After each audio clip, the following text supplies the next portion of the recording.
Welcome to Film Studie's Bling Bling. This is a special episode dedicated to the Harlem African Animation Festival. It is the first festival in the United States to be entirely dedicated to animated films and series from Africa. The festival opening will take place on November 14th, and as the festival's online, people from all over the world will have the chance to attend the festival for free. In the first interview, you can listen to Bukari Savadogo, the founder of the festival. And afterwards, you can meet Aseitu Kone. She will visit the festival. With her, I will talk about the festival from a student perspective. So I'm very pleased to welcome Bukari Savadogo. Hello again. Hello, Ana Louise. Nice to be back.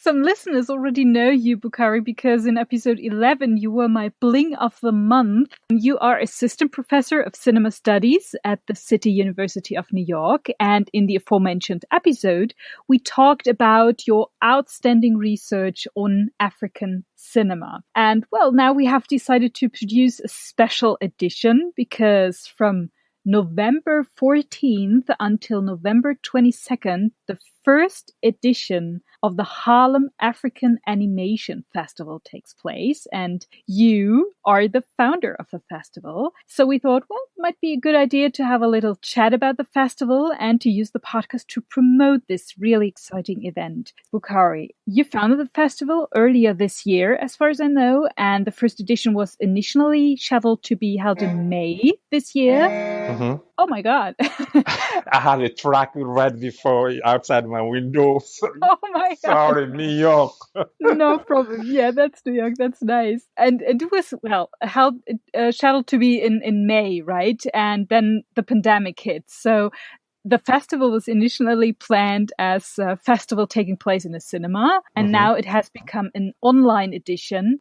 Tell us about this. I mean, how was that for you? And to what extent did you have to adapt the program for the transition to online? It has been, I will say, a lot of work because initially it was scheduled to be in-person event in a theater in Harlem here. And I have all the lineup, all the invitations sent out, and also, basically, air ticket paid for. Aww. So, and I'm talking around, that was, January. And then, COVID hit mid-March in New York here.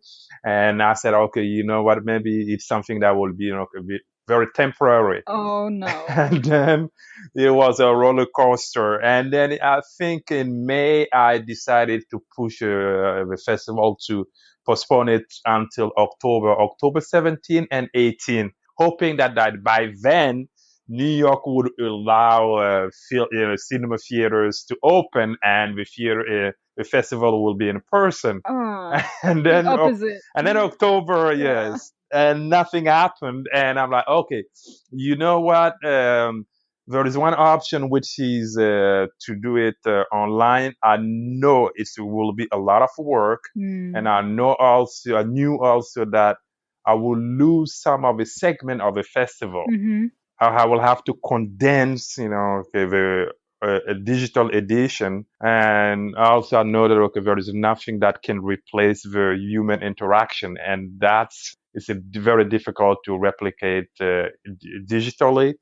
But, I look forward the digital edition, as you said, from November 14 through the 22nd. I can imagine that it's a tons of work now to do, but nevertheless, it's so important. I mean, for the audience and for us to have this opportunity to take part in this festival. I mean, it's a sign. I mean, in these times, it's so good and so heartwarming to have the possibility to nevertheless participate in a cinema experience, I would say. Yes, because we are in a time where really everybody knows COVID, so we are at home. We feel, I don't want to say lonely, but the experience, the human contact, the human interaction is lost. But also we need culture.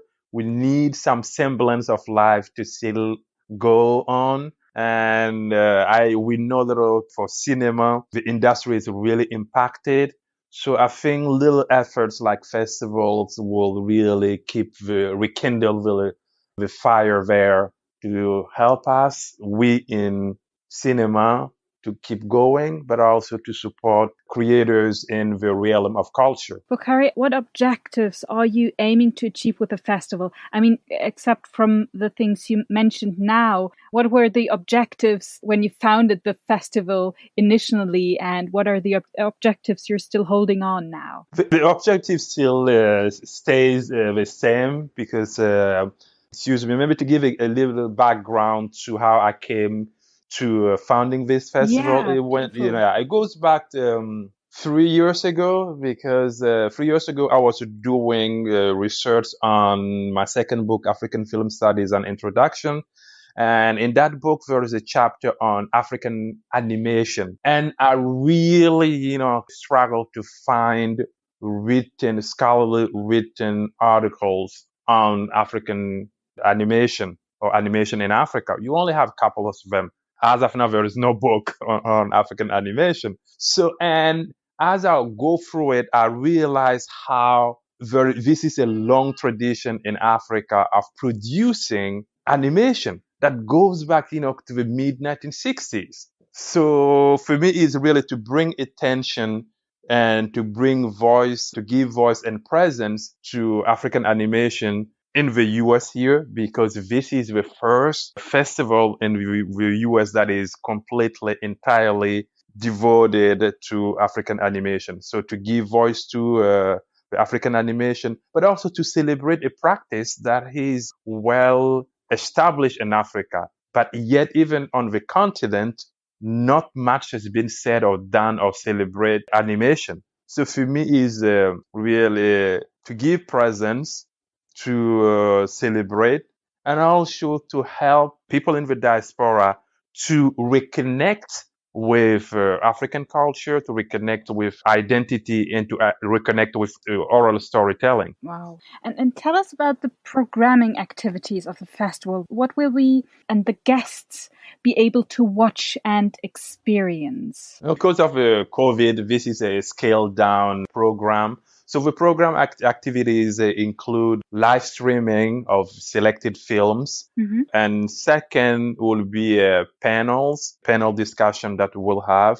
One panel discussion will be on Mustafa Al-Hassan, who is considered and regarded as the father of African animation. And the second panel allows animators to really, could tell their own stories, because I want the viewers and listeners to be able, those who will join us, at the festival online, to be able to go through, to be in the shoes of the animators. What brought those, creators to animation? What were some of the challenges that they encountered? And really, give us some, I would say, personal insight into how maybe each one of them works differently, and what is the personal experience with animation, and how, where do they see progress in the future of animation in Africa or African animation. It seems to me that this really is not a sort of academic event, but more a really hands-on approach, so that you really can get an idea of the practice of animation in the history, but also mainly nowadays. So who are you expecting at the festival? Who's the target audience? It's across a target audience. Obviously, with the panel, some of the discussion can be geared toward the scholarly audience, but I also target the general audience, because for the selected films, I really want everybody to engage with it,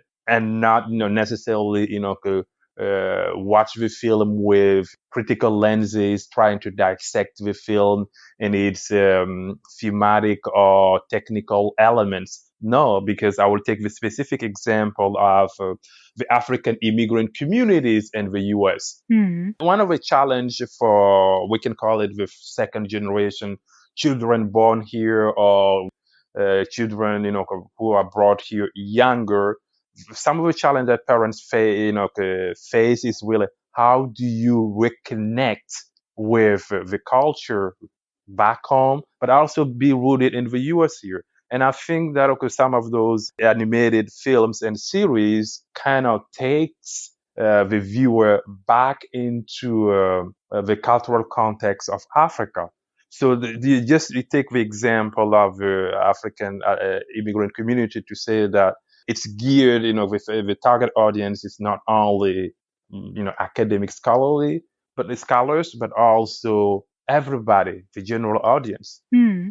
And for younger people as well. I mean, Yes. definitely for students, and yeah, okay. And for people with no or little exposure to African animation, what general introductory information can you share, Bukhari, so that you may have some basic knowledge about animation in Africa? For instance, our students, I would say, they're not yet so familiar with African animation, but nevertheless, it would be brilliant to have them as guests at the festivals. Yeah, for just some basic knowledge about African animation, I would say the founding figure or the pioneering figure is Mustafa Al-Hassan from Niger, and his first animation I think came out 1965. I think La Mort de Ganji, The Death of Ganji, which is pretty early on if we consider that Black Girl by Samben Ousmane 1966 is the first African film that got international recognition. So means that only 1 year later you have, or 1 year before. So that tells you that okay, you have a very long standing tradition of animation practice in Africa. So you have Mustafa Al-Hassan, and then, okay, after Mustafa Al-Hassan, I would say you have Jean-Michel Kibushi from DRC, Democratic Republic of Congo, who is also one of the main figure. And also from South Africa, we have Kendrick, who's also one prominent figure of animation. And then, from the year 2000 onward, we have a very, I would say, the democratization of the animation practice in Africa with countries like Madagascar. Very people know about it, but Madagascar really has long been one of the few countries in Africa where animation was really prevalent. But slowly now, almost in every country, we have a new generation of animation that is coming through. And also, it's one of the sector that we can see large media companies from the US, trying to get into the market in Africa. Thank you for sharing this with us, Bukhari. And I have to say, I have to recommend your book, The Introduction on African Cinema Studies, because I know that this book, for instance, is in our library. So if students are listening, just borrow this book, read the chapter on African animation, and you're perfectly prepared for taking part in this beautiful event. Bukhari, how can the audience join in this online edition from anywhere in the world? I mean, I would like to be part of this festival as well, and I'm here in Germany. Yeah, so it's not geo-blocked, which means from anywhere from the world you can join us, and I will share the different links with you, Anna Louise. So maybe you can include it in the podcast. I will do that, definitely. Yes, yeah, because we have links that for the different live streaming, and also for the webinar, for the panels. So I will share the links with you, and I think from the podcast everybody can copy the link to join us. And will the audience members have to pay to watch the films online? No, for this edition it's free, so can join for free. That's So very yeah. good. Yeah, it's COVID, so we, doing our part to really, help everybody, get immersed in African cinema at no cost. Oh, thank you so much. That's brilliant. Perfect. And for one more time, do you want to repeat the dates and the times and the platform for the Harlem African Animation Festival, Bukhari? Yes, the dates are November 14 through November 22nd. And the activities include live streaming of selected films and also panel discussions. So those are the activities. And for how to join us, if you are listening to this, I think by the time you finish listening to this, you will see the different links to join to join us during the festival, and it's free. Thank you very much, Bukhari. I wish you all the best for the last preparations, and I'm very much looking forward to the festival and would like to really invite all the listeners to be part of the first edition of the Harlem African Animation Festival. And you can find the links, as Bukhari said, in the podcast, in the show notes, and also on my webpage. So I will make sure that everyone gets the link to take part. Thank you very much, Bukhari. Thank you so much for having me. My pleasure. I'm very pleased to welcome Aissatou Kone. Hello, and thank you so much for taking the time. Hi, Anna. How are you? Thank you so much for having me. I'm super excited to be here. Thank you very much. It's a pleasure. It's my pleasure. I'm fine. And let's start our little conversation. I mean, but wait, before we talk about the Harlem African Animation Festival, I would say it would be great to get to know you a bit better. I mean, I know from your professor that you're a very, very dedicated student at the City University of New York. In which degree program are you enrolled? So right now I'm currently seeking a bachelor's in political science. This is actually my last semester. Yes, and minoring in Black Studies as well as the French language. And as I know, you have a keen interest in African film. Bukhari Salvador told me that in this fall, it is the second consecutive semester that you're taking an African cinema course with Bukhari. Yes, exactly. I have a high interest in African film. When I was younger, I used to do scenario writing. I'm originally from Mali, which is in West Africa. So I do have, ever since, it has a major, film, anything that's visual and film has a major effect when it comes to, younger populations, especially the younger populations. And they're very much influenced, whether, we know it or not.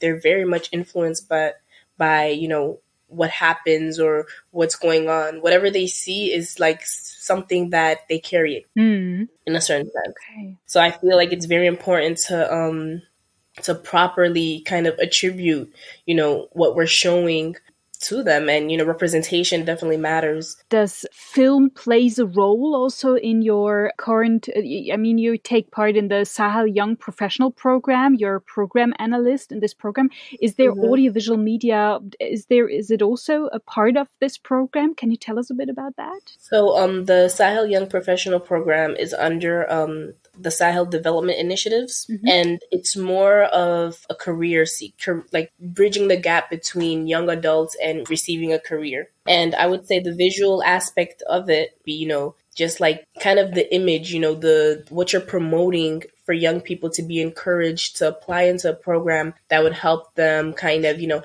have that successful life, getting onto that career. And from there, basically just pursuing a better future for themselves. I see. Okay. You have set up an own project. Flores is the title. Is there film involved or visual media? For Flores, not as of yet, not yet, but it is mostly based on discussion topics that have to do with socio-cultural and socio-economic issues. What I have kind of there, I don't know, there's this production house in New York City, the Urban Streaming Network. And what they do is basically they're looking for young producers that, young producers of color that are willing to, either make film or have films or documentaries that basically that portray urban lifestyle or a Black lifestyle, or, whether it be from the diaspora, like the Caribbean, Africa.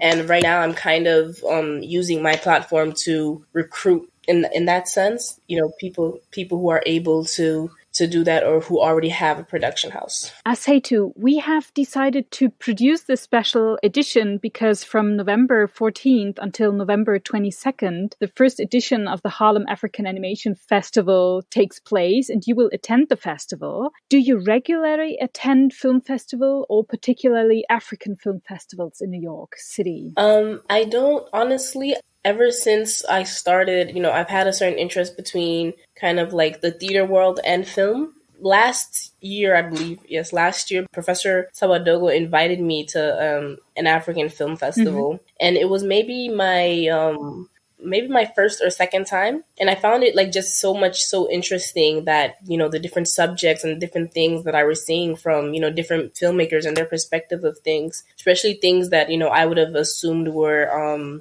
you know, common to me or common to only a specific person.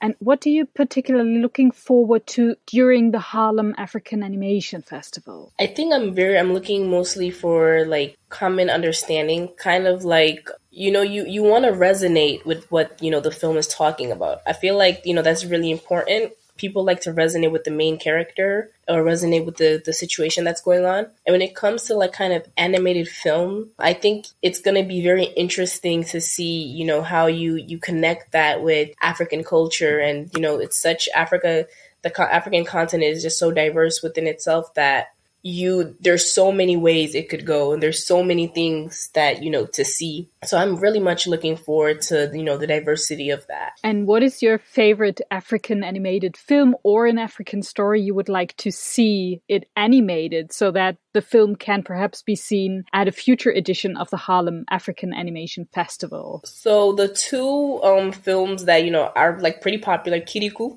I know Kirikou is very popular, and I remember that even when I was a lot younger, and, you know, people singing the song, and, you know, I feel like even like, you know, the behind story of Kirikou with the witch and everything, it was very important, you know. Kind of like it shows that, you know, there's always a reason for why people act the way they act. So I feel like Kirikou was very good. One of the newest ones that was on Netflix is Aya de Yopugo, which is an Ivory Coast based film, and I feel like that also is, you know, the way they talk and the way that, like, it's the person, you know, if you're from Ivory Coast, you can resonate with that. You know, you automatically understand that it automatically makes you happy to watch it. I feel like that's very important. You already gave us an idea that for you it's very important that, visual culture or films are important to build identity or to identify. Maybe we can go into this a bit deeper. I mean, what would you say? What is the role of film festivals in particular in helping students get a better understanding, especially of African cinema? Oh, I think it's very important. I think film festivals are very important because, you know, it's kind of that, you know, that one chance that you get to watch a series of, let's say, not even specifically African film, but, you know, regardless, wherever the film is, whether it's, you know, Afro-Latino or Portuguese, like, it gives you a chance to see back to back different perspectives of the same exact culture, or the same ethnicity, kind of. So I feel like that's the opportunity that gives, instead of, you know, being told, I feel like, you know, it's a lot easier than getting suggestions from a friend to watch this and this and then this. With a festival, you get the whole entire thing. You know, you get basically back-to-back movies or back-to-back films that are explaining kind of, sometimes, you know, it's explaining the same thing in different lights or in different perspective or different angles. And you really get a sense of identity with that. You know, you really get a sense of, this is how this, you know, these were people from the same country or the same region. And, you know, this is how they each had it in their own experience. This is how they each went through their own experience. So I feel like that's the important aspect for students to kind of go to festivals if they ever get a chance to. Do you expect other students to take part in the festival? So do you have that, or friends of yours? So do you have the chance to discuss your viewing experience, the things you watched then on the festival? Yes, I definitely feel like, especially the course that I'm taking with Professor Sawadogo, I feel like he really gives us the opportunity to kind of watch the film and then discuss it, which is really important because it really gives you an idea of how, you know, even in that case, even though we're all watching the same thing, people still have different perspectives of what they saw. And I feel like that's really interesting and really important when it comes to film, is how each person perceives things. And I'm hoping that, you know, I'm pretty sure that, you know, this festival will be as successful, and that especially a lot of people who love anime, they would be interested in kind of seeing an African animated film festival. Thank you very much for the short interview. I wish you a wonderful time at the festival. And I really hope that a lot of people will attend. I mean, it's online, so everyone around the world is invited to take part in this festival. And it's for free, and beautiful films will be in the program. Maybe we see each other online. I don't know whether we're able to see each other, but I will attend as well. We'll see each other's names, that's for sure. Perfect. Very good. Thank you. Thank you so much for having me. This was a special edition of Film Studies Bling Bling. I hope you will join the festival.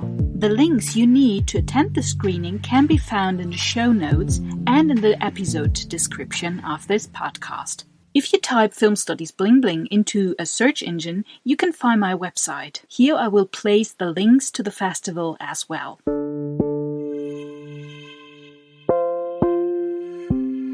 The next regular episode of Film Studies Bling Bling will be released on November 20th. Thank you so much for listening, and enjoy the festival.